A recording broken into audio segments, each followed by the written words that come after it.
This weekend, a host of citizen scientists with apps in hand will fan out across Hampton Roads to measure the king tide, the highest astronomical tide of the year. It's expected the results will show that as our planet gets warmer, tides are rising faster than in years past.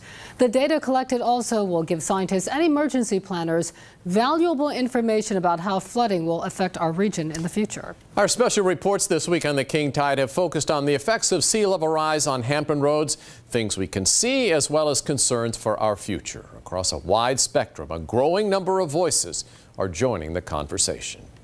The images of powerful storms we see today often are breathtaking. The death and destruction they cause increasingly painful to watch. From Texas to Florida to Puerto Rico and even Hampton Roads, the effects of oceans becoming warmer and storms becoming more powerful are impacting more and more lives. We're issuing more coastal flood warnings and things now, in the 2000s and now, since 2010 than we were back in the 1980s. Jeff Orrick with the National Weather Service says the king tide measured by volunteers across the region on Sunday surely will be passed in years to come. The inconveniences of the flooding we see now, sometimes as simple as moving your car to a parking garage, soon will be replaced by rising waters that will make areas of Hampton Roads impassable and inaccessible.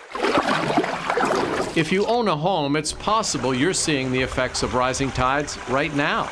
Real estate agents say in some parts of Hampton Roads, flooding is changing the way they do business. 5-6 years ago, we didn't have to worry about it as much. Michael Gray with Berkshire Hathaway says rising tides can add hundreds of dollars a month to mortgage payments for flood insurance. And as flood maps change, more owners and buyers will feel it. Sometimes it's not a little bit, but a lot. $300–400 a month on a house that mortgage payment might only be $1,000. Even worse are the issues Mike Vernon, known as the flood insurance guy, sees in Norfolk's Larchmont neighborhood, where flooding can be epic.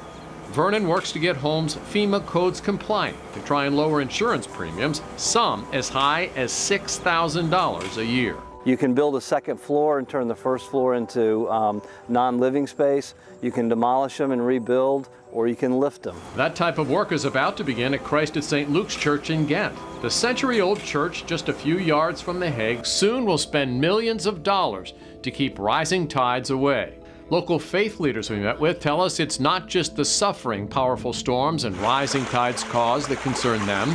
They also would like a larger voice in trying to change the trajectory of climate change. Keep the balance of the earth. Keep this world beautiful just as in the way it was created by the Almighty God. It's incumbent upon us to do all that we can. Well, some people clearly disagree about the impact of sea level rise on the planet. For these local fourth graders, it is the future they will inherit. In 2004, state educators set standards for learning that oceans are complex biological systems while acknowledging the existence of sea level rise. Here on the Learning Barge, docked at the Elizabeth River, these students are collecting scientific data and learning how to be resilient in the face of rising tides that often flood their neighborhoods. I really want them to learn that even as young as they are, each student, each child can help improve our environment. The king tide is not expected to be a dramatic weather event, but for a region that depends on its waterways, for its ports and the military, and even for play, the event will be measured not just in a waterline along the shores of Hampton Roads, but also in a commitment the region made to its future in 2018.